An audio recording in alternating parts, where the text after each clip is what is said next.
কাবা ঘর এমন একটি ঘর যেই ঘরটির ফজিলত সম্পর্কে আল্লাহ রাব্বুল আলামিন পবিত্র কালামে মাজিদের মধ্যে ইরশাদ ফরমান। তিনি বলেন, ইন্না আউওয়ালা বাইতিন উদিআ লিন-নাসি লাল্লাযী বিবাক্কাতা মুবারাকান ওয়া হুদাল লিল আলামিন। এই কাবা ঘর এটা এমন একটি ঘর, এটি হচ্ছে আউওয়ালু বাইতিন উদিআ লিন-নাস, মানুষের জন্য নির্মিত এই পৃথিবীর জমিনে প্রথম ঘর যেটি, সেই ঘরটি হচ্ছে কাবা ঘর, যেটা মক্কায় অবস্থিত। জুড়ে বলি সুবহানাল্লাহ।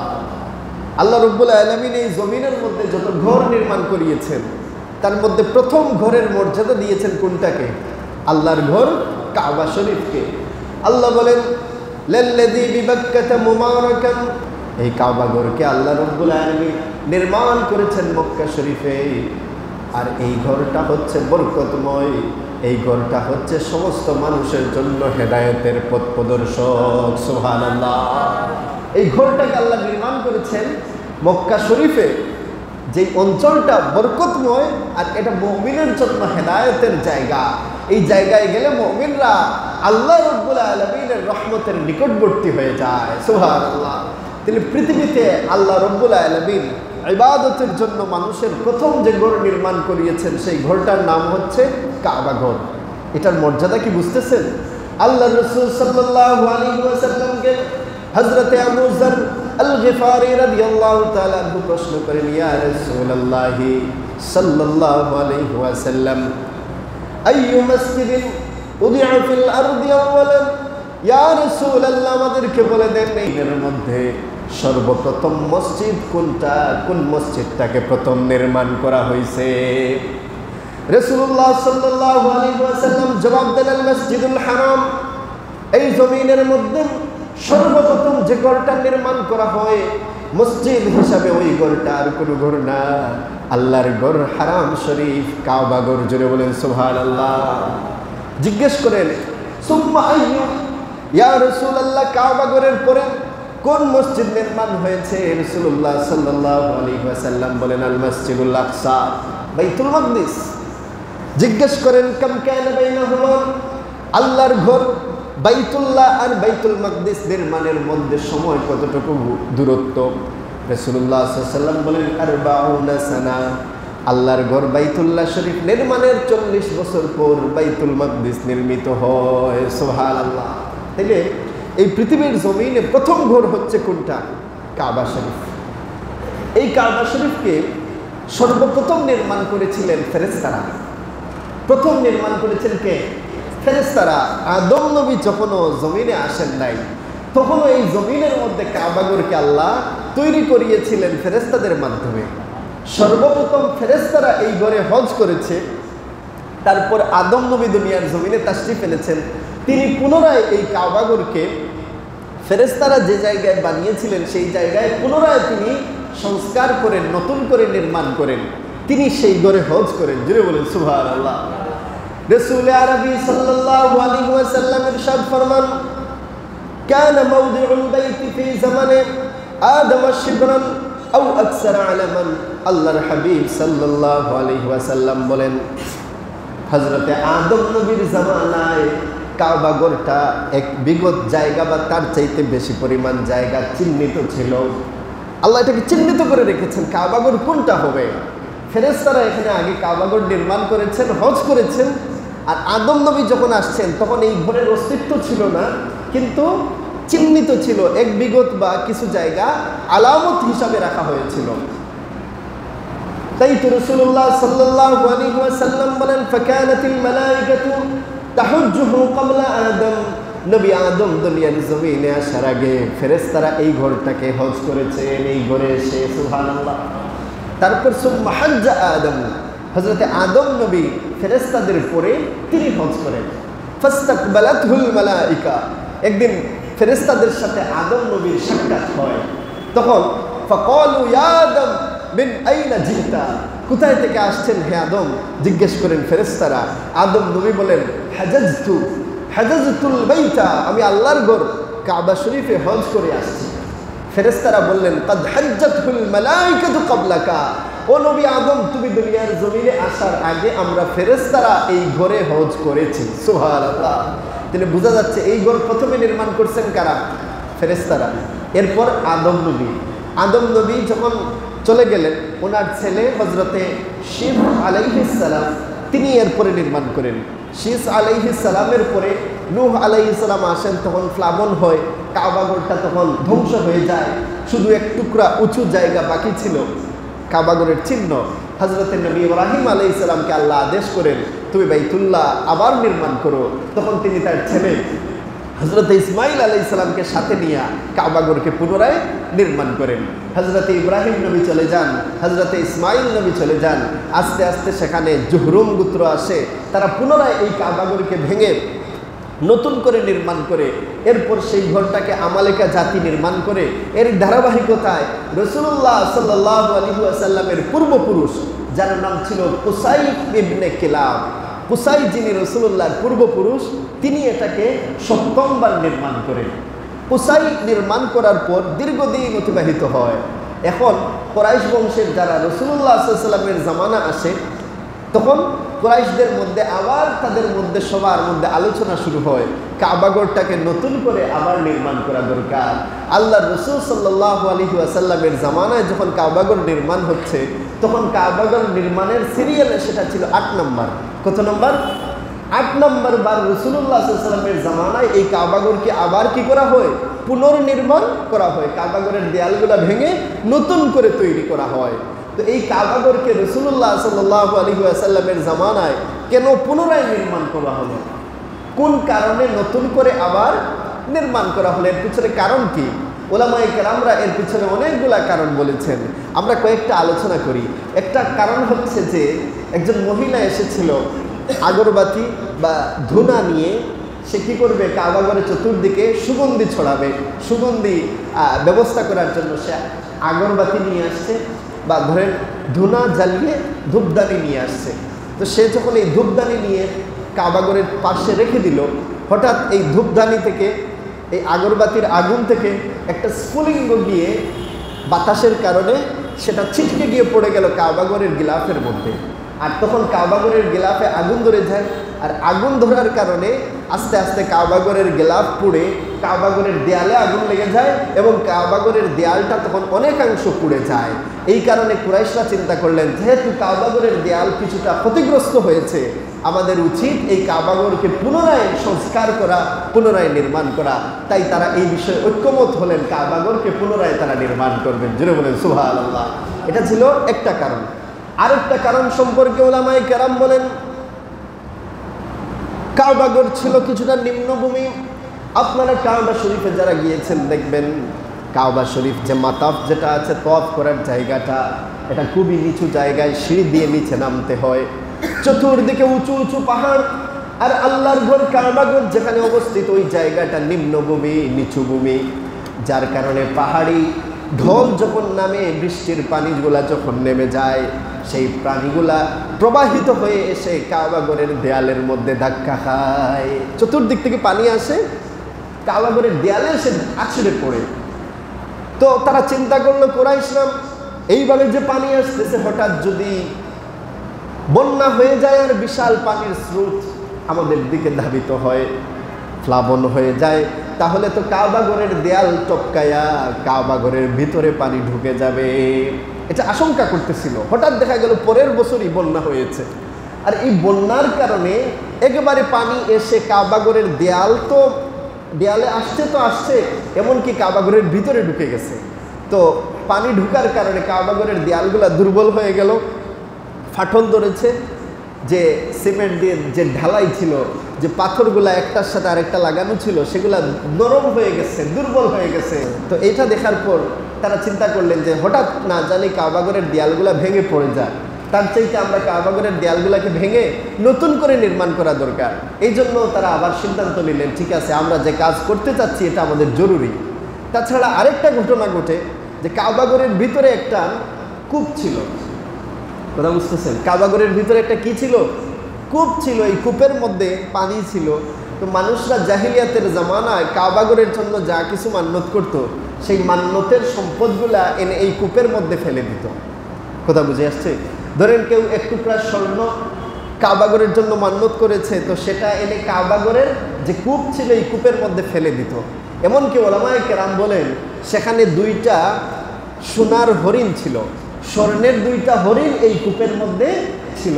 এই কূপের মধ্যে অসংখ্য সোনাদানা মণিমুক্তা দামি দামি সম্পদ মানুষ ফেলেছিল মান্নত করে কাবাগরের জন্য। এটা এখানে ফেলা হতো। এটা ছিল জাহিলিয়াতের জামানার অভ্যাস। উম্মতে মুহাম্মদ এই মান্নত করলে এটা দিতে হয় গরিব মিসকিনকে। কাকে দিতে হয়? গরিব মিসকিনকে দিতে হয় মান্নতের সম্পদ। কিন্তু জাহিলিয়াতের জামানায় তারা কাবাগরের জন্য মান্নত করতো, আর সেটা এনে ফেলে দিত কোন জায়গায়? কাবাগরের ভিতরে যে কূপ ছিল এই কূপের মধ্যে।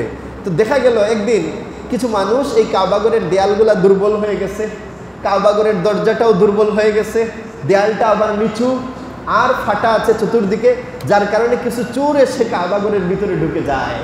আর তারা সেখান থেকে ওই যে স্বর্ণের হরিণ ছিল, স্বর্ণের সম্পদ ছিল, এগুলো ছিনতাই করে লুট করে নিয়ে যায়।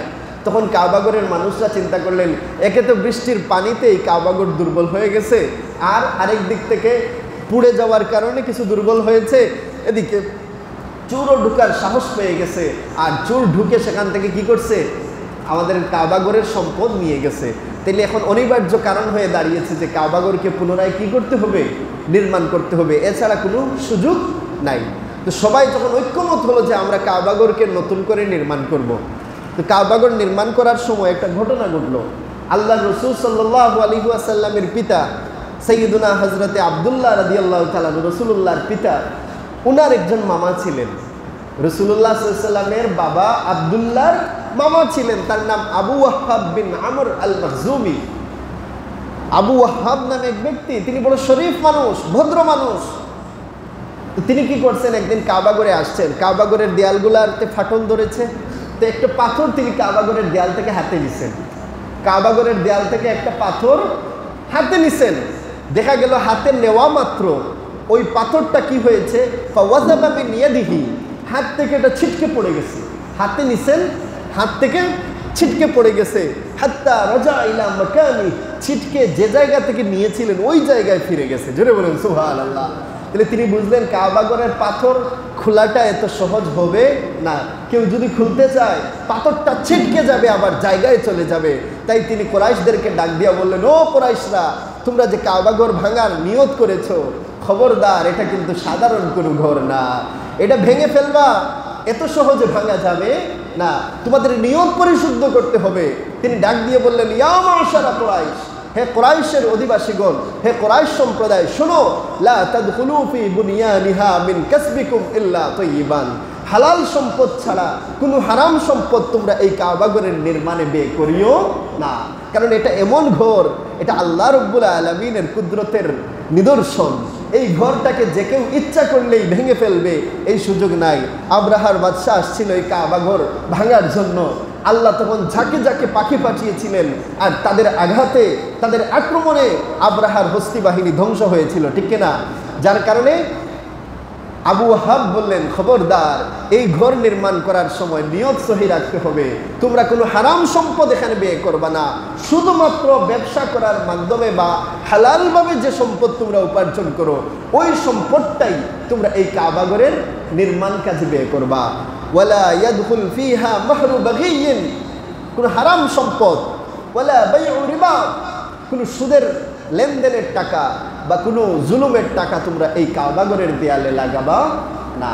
সবাই একমত হলো। ঘটনা তো সত্য, আব্রাহার বাদশার অবস্থা তো আমরা নিজ চোখে দেখলাম। আর এই যে আবু ওয়াহ্হাব, তিনি যখন হাতে একটা পাথর নিলেন, সেই পাথরটা আবার ছিটকে জায়গায় চলে গেল। এইগুলা প্রমাণ করে এই কাবাগর নির্মাণ করা সহজ হবে না। এখানে আল্লাহ রাব্বুল আলামিন যদি কারো নিয়তের মধ্যে খলল থাকে, কারো নিয়তের মধ্যে ত্রুটি থাকে, তাহলে কিন্তু তাকে আল্লাহ ধ্বংস করে দিবেন। তাই সবাই ঐক্যমত হয়ে চিন্তা করলো, ঠিক আছে, আমরা একমত, কাবাগর নির্মাণের সময় আমরা কি করব, শুধুমাত্র আমাদের হালাল পবিত্র টাকা দিয়ে এই কাবাগর নির্মাণ করব। তো সবার সিদ্ধান্ত হয়েছে কাবাগর নির্মাণ করবেন কি পয়সা দিয়া? হালাল পয়সা দিয়া। আমাদের সমাজে আছেন না অনেক ব্যবসায়ী মানুষ, অনেক ধনী মানুষ, হারাম পয়সা মসজিদে দিয়ে দেন। না, এটা মসজিদে লাগানোর জায়গা না। আপনার সুদের টাকা, ঘুষের টাকাই মসজিদে দিবেন না। কুরাইশরা যারা কিনা তৎকালীন সময়ে কাফির ছিল, যারা কিনা জাহিলিয়াতের জামানার মানুষ, তারাও এটা বুঝতে পারছে, এটা স্বীকার করছে যে আল্লাহর ঘর মসজিদ, এই ঘরে কোনো হারাম পয়সা লাগানো যাবে না, কিন্তু আমরা মুসলমান হয়ে বুঝি না, হারাম পয়সা মসজিদে দিয়ে দেই। আল্লাহ আমাদেরকে হেদায়েত দান করুন, সবাই বলি আমিন। তো কাবাগর নির্মাণ করবেন, টাকা পয়সা সবাই হালাল পয়সা দিয়ে এক জায়গায় ফান্ড জমা করা হয়েছে। এখন কাবাগর নির্মাণ করার জন্য কিছু সামগ্রী প্রয়োজন, কিছু কাঠ প্রয়োজন, কিছু লোহা প্রয়োজন, কিছু মরমর পাথর প্রয়োজন। কাবাগরের দেয়াল নির্মাণের জন্য, ছাদ নির্মাণের জন্য এগুলার খুবই জরুরি, এগুলা কিনতে হবে। তো কাবাগরের জন্য তো যে কোনো কাঠ ব্যবহার করা যাবে না, সবচেয়ে উৎকৃষ্ট কাঠ প্রয়োজন, ভালো কাঠের প্রয়োজন। দেখেন আল্লাহ রব্বুল আলামিন কিভাবে কাবাগর নির্মাণের জন্য কাঠের ব্যবস্থা করে দেন। তো কুরাইশরা বসে চিন্তা করতেছে আমরা কোথায় থেকে কাঠ আনতে পারি, কোথায় থেকে লোহা আনতে পারি, কাবাগর নির্মাণের জন্য যে সামগ্রী প্রয়োজন এগুলো আমরা কোথায় থেকে কিনবো, কোথায় থেকে নিয়ে আসবো, এটা নিয়ে পরামর্শ করতেছেন। হঠাৎ তাদের কাছে সংবাদ আসে যে মক্কা থেকে একটু দূরে যে শহর আছে জিদ্দা শহর, এই জিদ্দা শহরে একটা সমুদ্র বন্দর আছে। এই সমুদ্র বন্দরে একটা মালবাহী জাহাজ এসেছে, সেটা এসে একটা পাথরের সাথে ধাক্কা খেয়েছে। কথা বুঝতেছেন? মালবাহী একটা জাহাজ আসছে, জেদ্দার উপকূলে আসার পর একটা পাথরের সাথে ধাক্কা খেয়ে সেই জাহাজটা ফেটে গিয়েছে। এখন আর সমুদ্রে এই জাহাজকে চালানো সম্ভব না। মালবাহী জাহাজের মধ্যে কি সম্পদ আছে? রোমান সম্রাট হিরাক্লিয়াস তার অঞ্চলে, হাবশা অঞ্চলে একটা গির্জা নির্মাণ করবে। কারণ ফারিস থেকে অর্থাৎ ইরানের বাদশাহ এখানে আক্রমণ করে খ্রিস্টানদের একটা গির্জাকে ধ্বংস করে দিয়েছে। অগ্নিপূজারকরা আক্রমণ করে খ্রিস্টানদের একটা মন্দির বা তাদের একটা গির্জাকে কি করছে? ভেঙে দিয়েছে। তো বাদশাহ হিরাক্লিয়াস তখন এই গির্জা নির্মাণ করার জন্য উন্নত মানের কিছু কাঠ, কিছু লোহা, কিছু মরমর পাথর ক্রয় করার জন্য একটা প্রতিনিধি দল পাঠিয়েছিল। আর এরা সেই কাঠ ক্রয় করে, সেই লোহা ক্রয় করে, সেই মরমর পাথর ক্রয় করে যখন তারা সিরিয়ার উদ্দেশ্যে রওনা দিয়েছে, জেদ্দার কাছে এসেই তাদের জাহাজটা দুর্ঘটনায় পড়েছে। পারে ভিড়ানোর পর দেখা গেল এই জাহাজ নিয়ে আর সামনে আগানো সম্ভব না। তখন তারা বাধ্য হয়ে তাদের মালগুলা জমিনে নামাইছে, বন্দরের মধ্যে নামাইছে। এখন এত সামান একটা জাহাজ দিয়ে নিয়ে যাচ্ছে, কত সামান হবে এটা বুঝতেছেন? এই সামানগুলো তারা নিয়ে যাবে কেমনে? স্থলপথ দিয়ে যেতে হলে, স্থলপথ তো কুরাইশদের, সামনে মক্কা আছে, এখানে কুরাইশরা যদি বাধা দেয় এই মাল নিয়ে তারা যাবে কেমনে? এক নাম্বার সমস্যা। আর এত সম্পদ এটা নিয়ে তারা যাবে কেমনে? দুইটা সমস্যা। তো কুরাইশদের কাছে একটা সংবাদ আসলো যে খ্রিস্টানরা তাদের গির্জা নির্মাণের জন্য কিছু কাঠ, উন্নত মানের কিছু কাঠ, কিছু পাথর, কিছু লোহা নিয়ে যাচ্ছে। তো আমরাও যেহেতু কাবাগর নির্মাণ করব, এরা যেহেতু বিপদে পড়ছে, এগুলো নিয়ে যাবে কোথায়? এত দূর তো এত ভারী জিনিস নিয়ে যাওয়া যায় না। বাধ্য হয়েই তারা হয়তো আমাদের কাছে বিক্রি করে দিবে। কুরাইশরা সিদ্ধান্ত নিল একটা প্রতিনিধি দল প্রেরণ করবে, এরা জেদ্দায় যাবে, গিয়ে তাদের সাথে নেগোসিয়েশন করবে। তো দেখা গেল তাদের মধ্যে ওয়ালিদ ইবনুল মুগীরা, যে কিনা রোম দেশে সফর করেছে, পারস্যে সফর করেছে, তার রোমের ভাষা তার জানা ছিল। তো সে একটা প্রতিনিধি দল নিয়ে তাদের কাছে যায় আর গিয়ে বলে, তোমাদের সেই কাঠগুলা তো এখন আর বাড়িতে নিয়ে যাওয়া সম্ভব না, তোমরা এই কাঠগুলা আমাদের কাছে বিক্রি করে দাও। তখন তারা বলল, আমরা এটা বিক্রি করে দিব এক শর্তে, আমাদের অবশিষ্ট যে সামান থাকবে এটা নিয়ে আমরা মক্কার রাস্তা দিয়ে যাব, তোমাদেরকে কোনো ট্যাক্সও দিব না, আর তোমরা আমাদেরকে নিরাপত্তা দিবা। তখন কুরাইশরা বলেন, এটা কোনো সমস্যা না, আমাদের কাঠ প্রয়োজন, তোমরা যেহেতু আমাদেরকে কাঠ দিচ্ছ, তাহলে তোমরা নিরাপদে আমাদের রাস্তা দিয়ে যাবা, তোমাদেরকে কেউ আক্রমণ করবে না। তখন দেখেন আল্লাহর পক্ষ থেকে কাঠের ব্যবস্থা হয়ে গেল। কুরাইশরা উন্নত মানের দামি কাঠ ক্রয় করে নিল খ্রিস্টানদের কাছ থেকে, সেটা নিয়ে কাবাগর নির্মাণ করবে। তো কাঠের ব্যবস্থা হলো। এখন প্রয়োজন কি? পাথর লাগবে দেয়ালগুলা তৈরি করার জন্য। ইটের বদলে সেখানে কি ব্যবহার করা হতো? পাথর। এখন পাথর লাগবে। পাথর পাওয়া যায় কোন জায়গায়? মক্কার চারিদিকে পাথরের পাহাড়।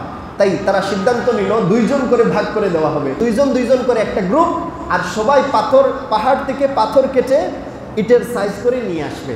তো আল্লাহ রাসূল সাল্লাল্লাহু আলাইহি ওয়াসাল্লাম যখন শুনলেন যে কাবাগর নির্মাণ করার জন্য পাথর সংগ্রহ করা হবে, রাসূলুল্লাহ সাল্লাল্লাহু আলাইহি ওয়াসাল্লাম স্বতঃস্ফূর্তভাবে তিনি সাড়া দিলেন আর বললেন, এই আল্লাহর ঘর নির্মাণের কাজে আমি মুহাম্মদুর রাসূলুল্লাহ শরীক হয়ে যাব। জোরে বলেন সুবহানাল্লাহ। আল্লাহ রাসূল সাল্লাল্লাহু আলাইহি ওয়াসাল্লাম তার চাচা হযরত আব্বাস রাদিয়াল্লাহু তাআলা আনহুকে নিয়ে, রাসূলুল্লাহ আর রাসূলুল্লাহর চাচা আব্বাস, তারা দুইজন মিলে গেছেন পাথর কাটতে। পাথর কেটে কেটে এটা নিয়ে আসতেছেন কিসের জন্য? কাবাগরের দেয়াল নির্মাণ করা হবে। চাচা আব্বাস বললেন ভাতিজা মুহাম্মদুর রাসূলুল্লাহকে যে আপনি এক কাজ করেন, এই পাথরগুলা বেশ ভারী, এটা যদি আপনার কাঁধে নেন তাহলে কাঁধের মধ্যে কি হবে? আপনি ব্যথা পাবেন। এই জন্য কাদের মধ্যে আপনার লুঙ্গিটা খুলে এখানে রেখে দেন, তাহলে এর উপরে যদি পাথর নেন তাহলে কষ্ট হবে না। রাসূলুল্লাহ সাল্লাল্লাহু আলাইহি ওয়াসাল্লামকে এই প্রস্তাব দেওয়া মাত্র রাসূলুল্লাহ সাল্লাল্লাহু আলাইহি ওয়াসাল্লাম সাথে সাথে তিনি ফাকাররা ইলাল আরদি, বেহুশ হয়ে জমিনের মধ্যে পড়ে গেলেন। চাচা তাকিয়ে দেখেন রাসূলুল্লাহ সাল্লাল্লাহু আলাইহি ওয়াসাল্লাম আসমানের দিকে তাকাচ্ছেন, কেমন যেন আসমান থেকে আল্লাহর রাসূলের কাছে সরাসরি একজন ফেরেশতা চলে আসছেন। সুবহানাল্লাহ। তিনি এসে নিষেধ করেছেন, মুহাম্মদ আপনি আপনার লুঙ্গি খুলবেন না, আপনি দুনিয়ার আর সাধারণ মানুষের মতো না। জুড়ে বলেন সুবহানাল্লাহ। রাসূলুল্লাহ বললেন, চাচা যান, আমার লুঙ্গি খোলা যাবে না, এটা আমার জায়গায় থাকতে হবে, আসমান থেকে আমাকে নিষেধ করা হচ্ছে। সুবহানাল্লাহ। আল্লাহ রাসূল সাল্লাল্লাহু আলাইহি ওয়াসাল্লাম পাথর কাটার কাজে শরীক হয়েছেন। তো যখন কাবাগরের পাথরও সংগ্রহ হয়েছে, কাঠও সংগ্রহ হয়েছে, তখন মক্কা শরীফে একজন নাজ্জার, একজন মিস্ত্রি বসবাস করত, কিপ্তি মিস্ত্রি, তার বাড়ি ছিল মিশরে। এই মিস্ত্রিকে বলা হলো যে তুমি আমাদের কাবাগর নির্মাণের দায়িত্ব নাও। সে রাজি হয়ে গেল। মিস্ত্রিও হয়ে গেছে, কাঠও পাওয়া গেছে, পাথরও পাওয়া গেছে। এখন কি হবে? কাবাগরের নির্মাণ কাজ শুরু হবে। কিন্তু কেউ তো সাহস করতে পারতেছে না, কে কাবাগর ভাঙবে আর ভেঙে সেখানে নতুন করে কাবাগর নির্মাণ করবে? এটা কি এতই সহজ? তাদের স্মরণে কি নাই আব্রাহার বাদশা আসছিল কাবাগর ভাঙতে, আল্লাহ তার সাথে কেমন আচরণ করছেন? সব মানুষ যখন আতঙ্কের মধ্যে, কিভাবে কাবাগরের মধ্যে আমরা হাতুড়ি চালাবো, কাবাগরের দেয়ালটা এটা তো যুগ যুগ ধরে নবী রাসূলরা নির্মাণ করে আসছেন, হুট করে যে আমরা এই কাবাগর ভেঙে ফেলবো, না জানি আল্লাহর কোনো গজব আমাদের উপর চলে আসে। মানুষের সন্দেহ। তাছাড়া ওই যে কূপের মধ্যে পানি ছিল, সেখানে আল্লাহ রাব্বুল আলামিন এই কাবাগরকে দেখাশোনা করার জন্য একটা সাপ দিয়েছিলেন। জোরে বলে সুবহানাল্লাহ। একটা বড় সাপ বসবাস করতো এই কাবাগরের ভিতরে। যে কূপ ছিল, এই কূপের মধ্যে প্রত্যেক দিন দুপুরবেলা এই সাপ এসে কাবাগরের দেয়ালের মধ্যে বসতো, রোদ পোহাতো, আবার চলে যেত। কেউ কাবাগরের ক্ষতি করতে চাইলেই, বুঝতেছেন, কেউ যদি কাবাগরের কোনো ক্ষতি করতে চায়, তখনই এই সাপ তাকে আক্রমণ করত, তার দিকে তেড়ে আসতো। এটা কুরাইশের সবার জানা। তো সবাই চিন্তায় পড়ে গেল যে কিভাবে আমরা কি করব, কাবাগরের দেয়াল ভাঙবো। ওই বিষধর সাপটা যদি বের হয়ে আসে আর আমাদেরকে ধ্বংসন করে, তো কাবাগর তো নির্মাণ আমাদের পক্ষে সম্ভব হবে না। পেরেশানির মধ্যে ওই যে চোরগুলা কাবাগরের সম্পদ চুরি করেছিল, তারা তো রাতের বেলা কোনো এক অন্ধকারে চুরি করে নিয়ে গেছে, কিন্তু আমরা তো আর রাতের বেলা কাজ করব না, আমরা তো দিনের বেলা কাজ করব। আর এই সাপটা দিনের বেলা কাবাগরের দেয়ালের উপর বসে থাকে, আমরা কিভাবে কাজ করব? তারা এখন বিপদ দেখে আল্লাহর কাছে দোয়া করা শুরু করলো। আল্লাহর কাছে বলল, আল্লাহুম্মা ইন কানা লাকা ফি হাদমিহা রিদান। আল্লাহ, এই ঘর ভাঙার ব্যাপারে যদি, এই ঘর ভেঙে আমরা নতুন করে নির্মাণ করব, আপনার যদি এই কাজে সন্তুষ্টি থাকে, ফাআতিম্মাহু, আল্লাহ এই কাজটাকে আমাদের জন্য সহজ করে দেন। ওয়াশবুল আন্না হাযিহিস সুবান, আয় আল্লাহ এই বিষধর সাপটাকে আমাদের থেকে সরিয়ে দেন, তাকে অন্য কাজে ব্যস্ত করে দেন, এই সাপটাকে আমাদের থেকে সরিয়ে দেন, আমরা ভয় পাচ্ছি, কিভাবে এই ঘরে কাজ করব? আল্লাহর কাছে তারা দোয়া করতে লাগলো। তো এইভাবে যখন দোয়া চলতেছে, তখন হঠাৎ দেখা গেল একদিন এই সাপটা হঠাৎ কাবাগরের দেয়ালের মধ্যে প্রত্যেক দিনের মতো বিকেল বেলা রোদ পোহাতে আসছে।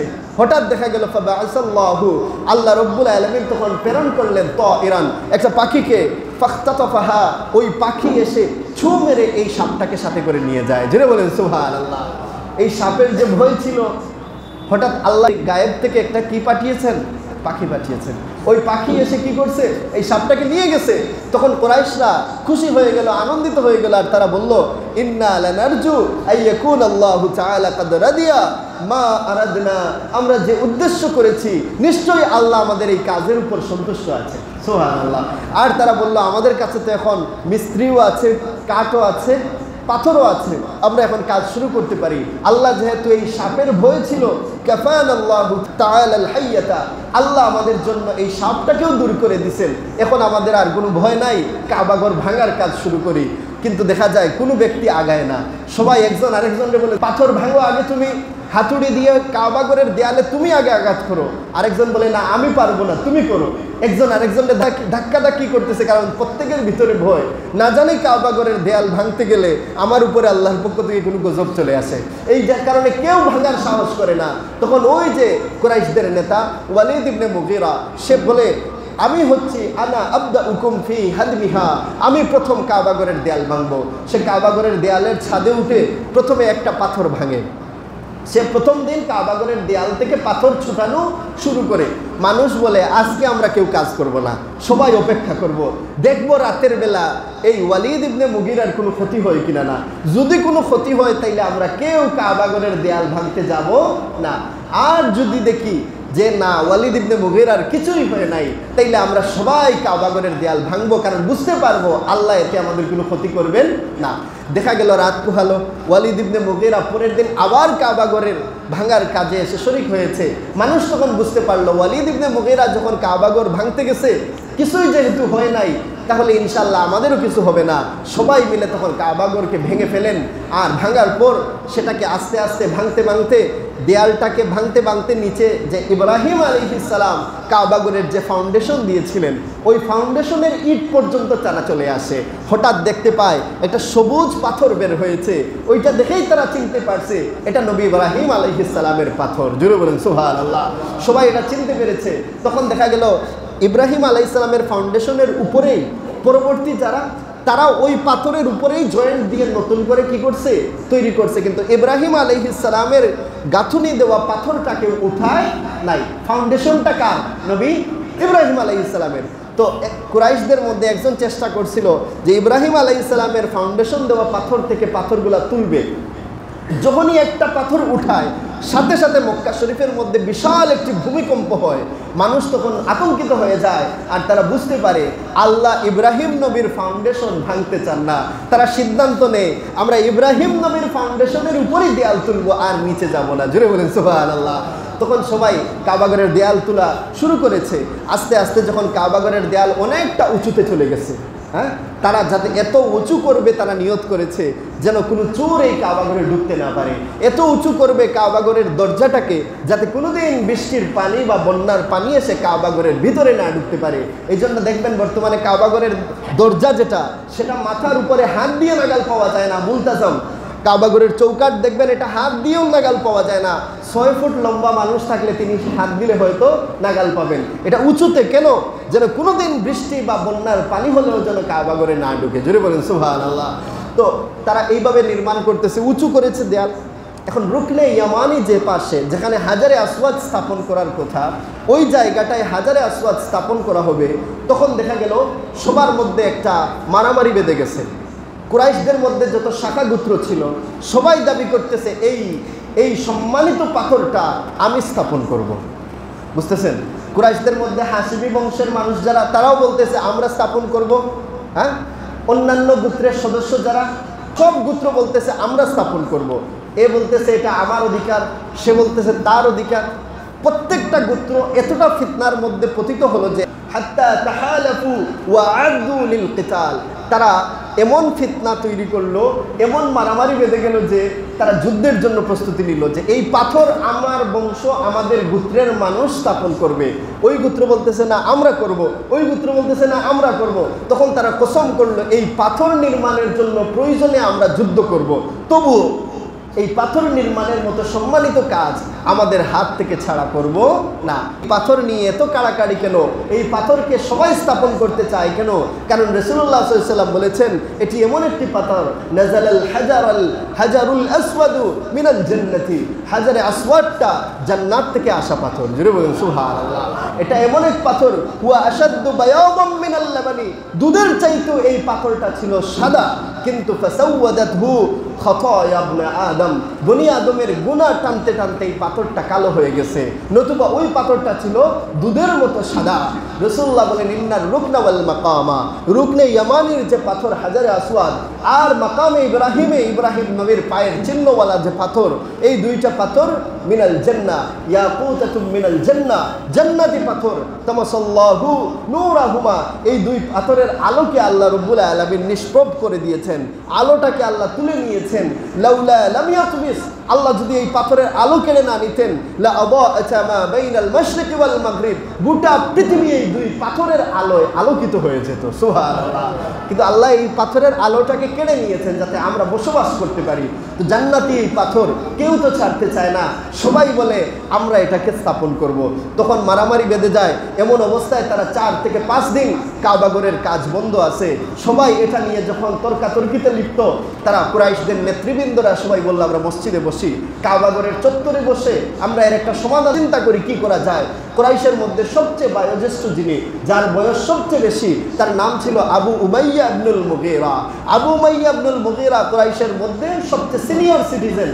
তিনি দাঁড়িয়ে বললেন, ইয়া মুআশশারা কুরাইশ, হে কুরাইশ দল, শুনো, ইজআলু বাইনাকুম ফীমা তাখতালিফুনা, যে বিষয়টা নিয়ে তোমরা ইখতিলাফ করেছো ওই বিষয়টা ছেড়ে দাও তার হাতে। আউয়ালু মান ইয়াদখুলু ফী বাবি হাযাল মসজিদ, কাবা ঘরের দরজা দিয়ে সর্বপ্রথম যে ব্যক্তি এই ঘরে প্রবেশ করবে ওই ব্যক্তির হাতে ছেড়ে দাও। যে কাবা ঘরে আগামীকালকে প্রথম ঢুকবে তার হাতে ছেড়ে দাও, সে যে রায় দিবে আমরা মেনে নিব। একটা পরামর্শ দিল যে আমরা এতে উপনীত হই, লটারির মতো এটা কাজ হোক, কালকে যে মসজিদে কাবাগরে প্রথম ঢুকবে সেই এই সমস্যার সমাধান দিবে, আর তার সমাধান যাই হোক না কেন আমরা মেনে নিব। কুরাইশের সব গোত্ররা বলল এটা একটা উত্তম প্রস্তাব, যে কালকে কাবাগরে প্রথম ঢুকবে সেই কি করবে, এই সমাধান দিবে। তো দেখা গেল যে ফাকানা আউয়ালু দাখিলিন রাসূলুল্লাহ সাল্লাল্লাহু আলাইহি ওয়াসাল্লাম, পরের দিন দেখা গেল কেউ কাবা ঘরে ঢুকে নাই, সর্বপ্রথম যিনি ঢুকছেন তিনি আমাদের নবী মুহাম্মদুর রাসূলুল্লাহ সাল্লাল্লাহু আলাইহি ওয়াসাল্লাম। যখনই রাসূলুল্লাহ সাল্লাল্লাহু আলাইহি ওয়াসাল্লাম প্রবেশ করলেন, ফালাম্মা রাআউহু, তারা যখন আল্লাহর রাসূলকে দেখে বলে হাযা মুহাম্মদ হাযা আল আমিন, তিনি তো আমাদের মুহাম্মদ, তিনি তো আল আমিন, রাদিনা বিহি, এই ব্যক্তির উপর আমরা সবাই সন্তুষ্ট। জোরে বলেন সুবহানাল্লাহ। তিনি যে সিদ্ধান্ত নেবেন মেনে নিব, আমাদের মধ্যে কোনো আপত্তি থাকবে না। আমাদের মধ্যে সবচেয়ে বেশি আমানতদার এই ব্যক্তি, তাকে আমরা সবাই বিশ্বাস করি, তার রায় সবাই মেনে নিব, আমরা কেউ আপত্তি করব না। সবাই এসে আল্লাহ রসুলকে বলে, ইয়া রাসূলুল্লাহ মুহাম্মদুর রাসূলুল্লাহ সাল্লাল্লাহু আলাইহি ওয়াসাল্লাম, আমরা তো এক সমস্যায় পড়েছি। কুরাইশের প্রত্যেক গোত্র দাবি করতেছে এই পাথর সে নির্মাণ করবে, সে এটাকে স্থাপন করবে, আপনি এর সমাধান দেন। আল্লাহ রাসূল সাল্লাল্লাহু আলাইহি ওয়াসাল্লাম তখন একটি সমাধান দিলেন, বললেন হালুম্মা ইলাইয়া সাওবান, আমার কাছে একটা কাপড় নিয়ে আসো। সবাই একটা কাপড় নিয়ে আসলেন। তখন রাসূলুল্লাহ নিজ হাত মুবারক দিয়ে সেই পাথরটা ওই কাপড়ের উপরে রাখলেন। আর কুরাইশদের সর্দার যারা, প্রত্যেক গোত্রের লিডার যিনি, তাকে বললেন প্রত্যেক গোত্রের লিডার যিনি সেই কাপড়ের পাশে ধরবে। চতুর্দিকে ধরেন কুরাইশের গোত্র আছে 10টা গোত্রের সবাইকে বলতেছেন তোমাদের মধ্যে একজন সম্মানিত লিডার যিনি, তাকে বলেন এই কর্নারে ধরতে। তো 10 জন 10 কোণায় কাপড়ের মধ্যে সবাই মিলে ধরছে। আল্লাহ রাসূল সাল্লাল্লাহু আলাইহি ওয়াসাল্লাম বললেন তোমরা এটা নিয়ে আমার সাথে চলো। আল্লাহ রাসূল সাল্লাল্লাহু আলাইহি ওয়াসাল্লাম পাথরটা সবাই হাতে কাপড়ের কর্নারে ধরছে আর এটা ধরে ধরে নিয়ে যাচ্ছে। যাওয়ার পর যখন কাবাগরের চত্বরে গিয়ে পৌঁছলো, যেখানে রুকনে ইয়ামানি, যেখানে হাজারে আসওয়াদ রাখা হবে, ওই জায়গায় নিয়ে আল্লাহ রাসূল সাল্লাল্লাহু আলাইহি ওয়াসাল্লাম সবাইকে বলেন এখন জমিনে রাখো। নিজ হাতে পাথরটা নিয়ে হাজারে আসওয়াদ যে জায়গায় রাখার কথা সেই জায়গায় স্থাপন করে দিলেন। সবাই তখন খুশি হয়ে আনন্দিত হয়ে বলল এটাই তো সুন্দর সমাধান, আমরা কেউ রাখি নাই, সবাই মিলেই পাথরটা রাখছি, আমাদের সমাধান সুন্দর সমাধান হয়েছে। জুড়ে বলুন সুবহানাল্লাহ। আল্লাহ রাসূল কত বড় একটা ফিতনা, যে ফিতনা নিয়ে মারামারি হয়ে যাচ্ছিল, যে ফিতনা নিয়ে মক্কার মানুষরা যুদ্ধ করতে প্রস্তুতি নিয়েছিল, রাসূলুল্লাহ সাল্লাল্লাহু আলাইহি ওয়াসাল্লাম তার বিচক্ষণতা দিয়ে মুহূর্তের ভিতরে কি করলেন, এই মারামারির সমস্যাটাকে সমাধান করে দিলেন। যখন রাসূলুল্লাহকে সালিসি ব্যক্তি, সালিস হিসাবে নির্ধারণ করা হয়েছে, তিনি বিচার করলেন কেমনে, এমন একভাবে বিচার করলেন যাতে কেউ জুলুমের শিকার না হয়, সবাই যেন এতে খুশি হয়ে যায়, সবাই যেন তার হকটা বুঝে পায়। এই কাবাগর যেহেতু কুরাইশদের, সুতরাং এই কুরাইশরা এই কাবাগরকে দেখাশোনা করতেছে, এখন এই কাবাগরের পাথর নিয়ে মারামারি করবে, এটা তো হয় না। সবার যেহেতু হক আছে, রাসূলুল্লাহ সবাইকে বললেন সবাই কাপড়ের কোনায় ধরো। সবাই ধরলে হবে কি, সবার হাতেই রাখা হলো, একজনের হাতে রাখা হয় নাই। সবাই খুশি হয়ে গেল। আল্লাহ রাসূল সাল্লাল্লাহু আলাইহি ওয়াসাল্লাম কত বড় ফিতনাকে মুহূর্তের ভিতরে তিনি সুন্দর সমাধান দিয়ে দিলেন। তাই আমাদের উচিত আমরা যখন দুই ভাইয়ের মধ্যে কোনো ফিতনা দেখতে পাবো, বিচক্ষণতা দিয়ে চেষ্টা করব এটা যেন সহজে সমাধান করে দেই। এটা আমাদের উপর আল্লাহ আদেশ করেছেন। আল্লাহ রাব্বুল আলামিন পবিত্র কোরআনে মাজিদের মধ্যে বলেছেন ইন্নামাল মুমিনুনা ইখওয়া, ও মুমিনরা তোমরা তো ভাই ভাই, সুতরাং ফাসলিহু বাইনা আখাওয়াইকুম, তোমাদের দুই ভাই যদি ফিতনা করে, তোমাদের দুই ভাই যদি মারামারি করে, তোমাদের দুই ভাইয়ের মধ্যে যদি কোনো ফিতনা তৈরি হয়, তোমরা তাদের মধ্যে সমন্বয় করে দাও, সংশোধন করে দাও, তাদেরকে তোমরা মিলাইয়া দাও, তাদের মধ্যে থেকে তোমরা উত্তমভাবে বিচার করে দাও। ওয়াত্তাকুল্লাহ, তোমরা আল্লাহকে ভয় করো, লাআল্লাকুম তুরহামুন, আল্লাহই তোমাদেরকে দয়া করবেন। তোমাদের উপরে আমি আল্লাহ আবশ্যক করে দিলাম, দুই ভাইয়ের মারামারি লাগলে তোমরা মারামারি বাড়াইও না, ফিতনাটাকে বড় করিও না, না, বরং তোমরা সমাধান করে দাও। জোরে বলেন সুবহানাল্লাহ। আল্লাহ আদেশ দিয়েছেন তোমরা যখন বিচারকের দায়িত্বে উপনীত হবা, দুই ভাইয়ের ফিতনা হয়েছে, এখন বিচার করতে হবে, বিচার করবা কেমনে? আল্লাহ বলেন ইন্নাল্লাহা ইয়ামুরুকুম বিল আদলি, আল্লাহ তোমাদেরকে আদেশ করেন তোমরা ন্যায়সঙ্গতভাবে বিচার করো। জোরে বলেন সুবহানাল্লাহ। আমরা যারা এলাকার মুরব্বী আছি, আমরা যারা মানুষের সমাজের মধ্যে দুইজনের ফিতনাকে আপোষ করে দেই, আমরা যারা সালিশ করি, সালিশি ব্যক্তিত্ব আমরা যারা আছি, তারা যেন ন্যায়সঙ্গতভাবে বিচার করি, এটা আল্লাহ আমাদেরকে আদেশ করেছেন। খবরদার, কারো উপরে জুলুম করা যাবে না। আপনি দায়িত্ব পেয়েছেন, আপনি গ্রামের মুরব্বী হয়েছেন, পঞ্চায়েতের সদস্য হয়েছেন, আপনি কোনোভাবে মানুষের উপর জুলুম করবেন না, আল্লাহ নিষেধ করেছেন। আল্লাহ বলেছেন লা ইয়াজরিমান্নাকুম শানআনু কওমিন আলা আল্লা তা'দিলু, তোমরা কোনো ব্যক্তির উপর, কোনো ব্যক্তির প্রতি তোমাদের হিংসা থাকার কারণে, কোনো ব্যক্তির উপর তোমাদের কোনো হিংসা থাকার কারণে তার বিচার করতে গিয়ে তোমরা তার উপরে জুলুম করবা, এমনটা যেন না হয়। কোনো ব্যক্তির সাথে, কোনো গোষ্ঠীর সাথে তোমার শত্রুতা থাকতে পারে, কিন্তু তুমি পেয়েছো তাদের মধ্যে মারামারি লেগেছে, এখন তুমি গেছো বিচারক হিসাবে, এখন গিয়ে দুই ভাইয়ের মধ্যে যেহেতু তোমার ভিতরে হিংসা আছে, তাদের বিরুদ্ধে তোমার বিদ্বেষ আছে, বলে এই সুযোগে আমি তাদেরকে কি করি, মাইকটা আরো বড় করে দেই। এটা করবেন না, আল্লাহ নিষেধ করেন খবরদার তোমার ভিতরের হিংসা, তোমার ভিতরের বিদ্বেষ যেন ইনসাফ করতে, আদালত করতে, ন্যায় বিচার করতে যেন বাধা না দেয়। ইদিলু, তোমার ভিতরে যতই দুঃখ থাক, তোমার ভিতরে যতই কষ্ট থাক, দুই ভাইয়ের যখন সমাধান করতে যাবা, দুই মানুষের যখন ফিতনা লাগবে সমাধান করতে যাবা, তখন ন্যায়সঙ্গতভাবে একে অপরের বিচার করে দিবা।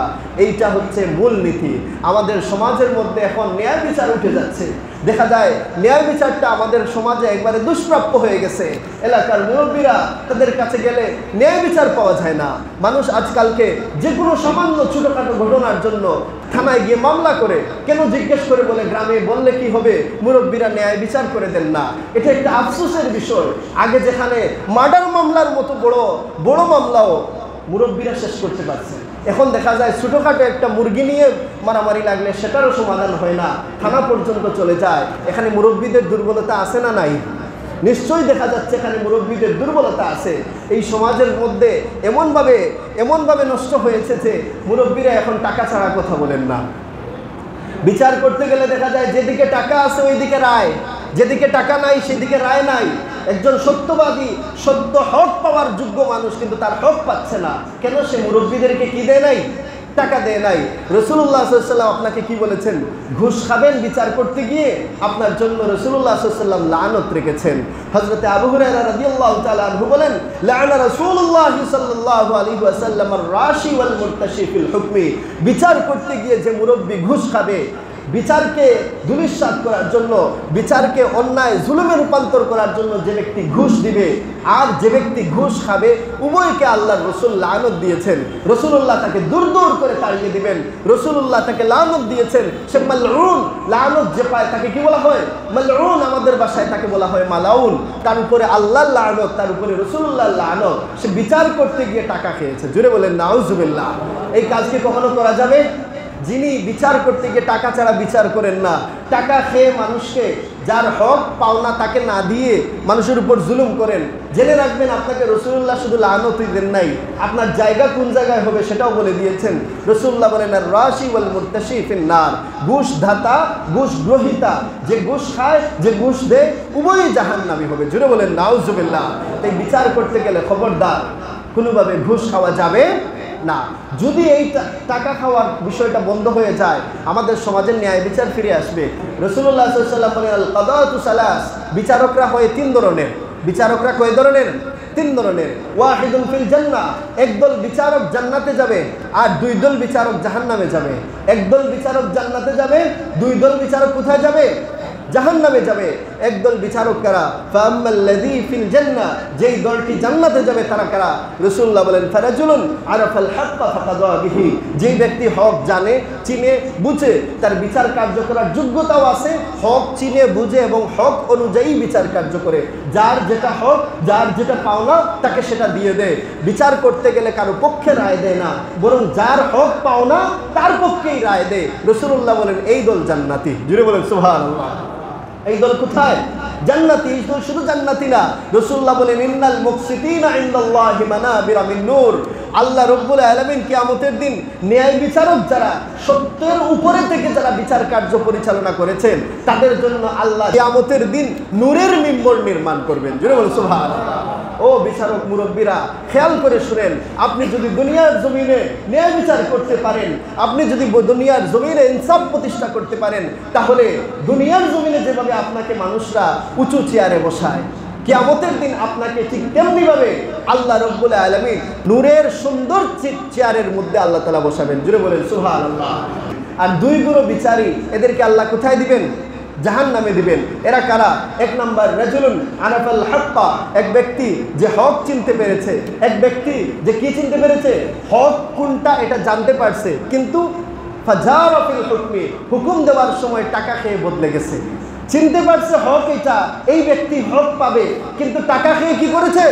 হক জেনে শুনে বদলে গিয়েছে। রাসূলুল্লাহ বলেন ফাহুয়া ফিন্নার, তার স্থান হবে জাহান্নামে। জোরে বলেন নাউজুবিল্লাহ। রাসূলুল্লাহ বলেন তৃতীয় একদল মানুষ রাজুলুন কাদা লিন্নাসি আলা জাহলিন, আরেকদল বিচারী আছে, এরা কিচ্ছু জানে না, কোনো শিক্ষা নাই, কোনো দীক্ষা নাই, ন্যায় অন্যায় কোনো কিছু তার বুঝে নাই, তার মধ্যে কোনো জ্ঞান নাই, আকল নাই, বুদ্ধি নাই, সাধারণ কমন সেন্স নাই। এমন বিচারীয় সমাজে আছে না নাই? টাকার জোরে কিংবা এলাকার ক্ষমতায় সে ক্ষমতাবান হয়ে গেছে, কিন্তু তার না আছে ধর্মের জ্ঞান, না আছে সামাজিক জ্ঞান, না আছে পড়ালেখার জ্ঞান, কোনো ধরনের জ্ঞান নাই, কিন্তু বিচার করতে যায়। জাহিল হওয়ার কারণে মানুষের উপর জুলুম করে। আল্লাহ রাসূল বলেন আপনি না জেনে বিচার করবেন, না জ্ঞান রেখে বিচার করবেন, মানুষের উপর জুলুম করবেন, ফাহুয়া ফিন্নার, সেও জাহান্নামের অধিবাসী হবে। জোরে বলেন নাউজুবিল্লাহ। এই জন্য খবরদার, বিচার কার্য করার আগে আমাদেরকে জানতে হবে, শিখতে হবে, বুঝতে হবে। আপনি ন্যায় বুঝেন না, হক বুঝেন না, ন্যায় অন্যায় বুঝেন না, তো আপনি কেন কি করবেন? বিচার করতে যাবেন কেন? বিচার কর্তার আগে বিচারের জ্ঞান লাগবে। আমরা রাসূলুল্লাহর এই ইতিহাস থেকে, রাসূলুল্লাহ সাল্লাল্লাহু আলাইহি ওয়াসাল্লাম কিন্তু তখন ওহী নাজিল হয় নাই। ওহী নাজিল হওয়ার 5 বছর আগে তিনি কুরাইশের বড় একটা যুদ্ধকে মাত্র মুহূর্তের ভিতরে বিচক্ষণতা দিয়ে সামান্য সময়ের ভিতরে সমাধান দিয়ে দিয়েছেন। সবাই সন্তুষ্ট, কাবা ঘর নির্মাণ হয়েছে, সবাই খুশি ছিল। তো এখান থেকে আমরা শিক্ষা নিলাম, আমরাও ন্যায় বিচার করব। কোনো মুরব্বীকে বিচারের জন্য টাকা দিব না। সবাই বলেন মুরব্বীকে বিচারের জন্য কি দিব না? টাকা দিব না। কোনো মুরব্বী যদি টাকা খেতে চায়, আমরা তার নামটা সমাজে প্রকাশ করে দিব, তাকে আমরা পরিচিত করিয়ে দিব ঘুষখোর মুরব্বী। সবাই রাজি আছি তো ইনশাল্লাহ? এই ধরনের মুরব্বী যখন আমাদের সমাজ থেকে উঠে যাবে, আমাদের সমাজটা সুন্দর হয়ে যাবে, ঠিক কিনা? আল্লাহ আমাদেরকে মানার, বুঝার, রাসূলুল্লাহর সিরাত মোতাবেক চলার তৌফিক দান করুন। ওয়া আখিরু দাওয়ানা আলহামদুলিল্লাহি রাব্বিল আলামিন।